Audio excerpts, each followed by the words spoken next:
Jina langu ni Mlowe Fredrick, ni mtafiti mwandamizi wa eneo la afya udongo katika taasisi ya kilimo Tanzania.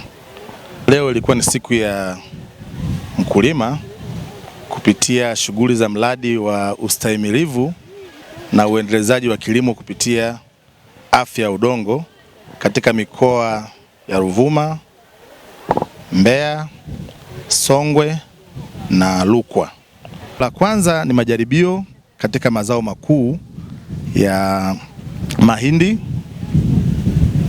viazi na mpunga. Na eneo la pili itawasimamia uchukuaji na uchakataji wa afya udongo katika mikoa hiyo na kutoa mapendekezo ya viwango stahimilivu vya matumizi ya mbolea katika maeneo tofauti tofauti kwa mazao hayo matatu. Na la mwisho tutatengeneza kitu kinaitwa digital soil mapping, yaani ni digitali ya utambuzi wa viwango sahihi vya mbolea kupitia simu zetu za mikononi katika maeneo mbalimbali ambayo mkulima ataweza kutumia na kujua ni kiwango kipi cha mbolea sehemu alipo aweze kuweka katika mazao hayo makuu matatu. Hii tumeshafanya majaribio zaidi ya maeneo 23 katika mazao hayo makuu matatu, na tumeweka demonstrations plot, yani mashamba ya maonyesho kupitia viwango stahiki vya mbolea ndani ya maeneo hayo ya mikoa mitatu. Jumla ya mashamba 25 tayari yameshaanzishwa na sasa tupo katika kipindi cha mavuno, na leo ilikuwa ni siku ya kufanya siku ya mkulima katika mashamba ambayo tumeyawezesha katika maeneo yetu. Mimi kwa majina naitwa Dennis Tipe, ni mtafiti mwandamizi, natokea kituo cha utafiti wa kilimo Tanzania TARI, kituo cha Uyole. Tunasisitiza wakulima watumie mbegu iliyo sahihi, lakini pia tunasisitiza matumizi ya mbegu changa, kwa maana kwamba mbegu hizo zikipandwa kwa wakati zinapacha kirahisi na matumizi sahihi na mbegu sahihi. Lakini hapa tuna ushahidi kabisa kwa mkulima huyu hapa kwamba ana uhakika sasa wa kwenda mpaka gunia 46 kwa ekari moja kutoka gunia 30 za mwanzo. Na nikifanya hesabu ya haraka ina maana kwamba tija ipo kwa mkulima kama ana uwezo wa sasa wa kupata kuongeza tija au uzalishaji kwa asilimia zaidi ya 50. Ina maana kwamba kipato cha mkulima huyu kinaongezeka, lakini pia kipato chake pamoja na uhakika wa chakula. Mimi naitwa Watson Matamwa, mimi ni mtafiti toka taasisi ya utafiti wa kilimo Tanzania TARI, kituo cha Uyole. Tunasisitiza mkulima pande mbegu ikiwa na umri wa siku 14, akichelewa sana iwe ni siku 21. Lakini jambo linalofuata hapo ni uwekaji wa mbolea. Baada ya kupandikiza miche siku ya 7 aweke mbolea ya kupandia, kwa sababu siku hiyo ya 7 itakuwa ni kwamba mmea unakuwa na uwezo wa kufyonza mbolea iliyowekwa. Lakini tunasisitiza baada ya siku 14, manake siku ya 21 aweke mkuzio wa kwanza wa mbolea ya kukuzia.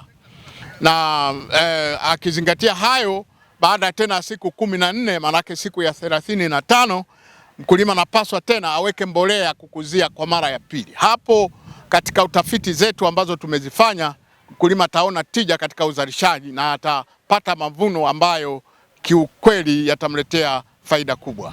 Mimi naitwa Emedi Mayanda, ni bwana shamba mauzo kutoka kampuni ya OCP Tanzania. Kabla ya yote tungependa kuishukuru serikali kwa kuona umuhimu wa kuwekeza katika sekta ya kilimo. Tumejifunza shamba darasa ambao limetumia mbolea za TSP ikichanganywa na mbolea ya MOP pamoja na SA limeleta utofauti mkubwa sana na shamba darasa ambao alikufuata taratibu hizo. OCP Tanzania kwamba mbolea zetu zinapatikana Tanzania nzima, sio changamoto. Lakini mbolea hizo zinapatikana kwa mfumo wa ruzuku ukiratibiwa na taasisi ambayo inasimamia udhibiti wa mbolea TFRA. Jina naitwa Katekista Musa Kivambe, ndiye mwenyekiti wa serikali ya Uturo. Kwa kweli nina kila sababu ya kumshukuru Mama Samia kwa kazi aliyoifanya kuwawezesha wawezeshaji hawa wamefika kwenye vijiji vyetu, kijiji cha Uturo pamoja na kijiji cha Ukwama pamoja na kijiji cha Mtamba. Kilimo ambacho tulichokuwa tunalima cha mazoea, Mbegu tunapanda zimepitwa na wakati kuanzia siku 21 na kuendelea, na mbolea tunapiga moja urea, na tena si kwa kuzingatia muda, na tulivyoona hapa, kwa kweli utofauti ni mkubwa kabisa kwa kufuata wataalamu wetu wa mashamba, kifuata na tukizingatia mavuno tutapata yaliyo mengi, kwani kilimo walichokifanya katika shamba darasa hili hapa, naamini wazi kwamba mavuno utapata ni mazuri na ni mengi ambayo gharama yatakizi. Naitwa Mary Aida Nikasembe, mimi ni mkulima. Hili shamba ambalo tuko hapa leo kwa ajili ya kutoa elimu mbalimbali. Kwanza niliweka baada ya siku 7. Hiyo yenye mchanganyiko wa MOP, TSP na SA. Baada ya siku 7. Mbolea ya pili nikaja kuweka keni ambayo ni siku 21. Mbolea ya 3 nikaja kuweka tena keni ambayo ni siku 32. Kilimo cha mazoea ambacho nilikuwa nalima huko nyuma, kwa nusu eka nilikuwa napata wastani wa gunia 15. Baada ya kupata elimu na kufanya vizuri, kufuata taratibu zote, natarajia kupata hizo gunia 23.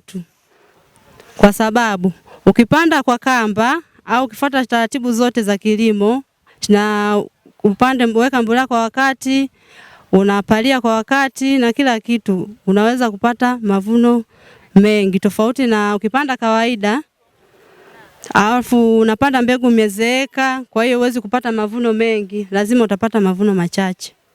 Kwa maendeleo ya sekta ya utalii na huduma za hoteli nchini, Parrot Hotel iliyopo Kaloleni katikati ya jiji la Arusha ni fahari ya Tanzania. Ina bwawa la kisasa la kuogelea na kupumzika kwa watu wa rika zote, mapokezi yenye ubora. Hapa utapata kahawa safi na vinywaji baridi vya kila aina, lifti za kisasa za kupeleka kwenye floor 13 zenye vyumba zaidi ya 100, vyumba vya kulala vyenye mazingira salama na tulivu, vyenye joto la upendo na baridi ya starehe, kumbi za mikutano zenye vifaa vya kisasa, mazungumzo ya kitaifa na kimataifa, sehemu nadhifu ya chakula yenye kuleta hamu, vyakula vyenye viwango vya ubora wa afya. Baada ya uchovu wa kutwa nzima, kuna baa ya kipekee kwa jioni yako ya kukumbukwa. Karibu Parrot Hotel kuonja ladha mpya ya maisha.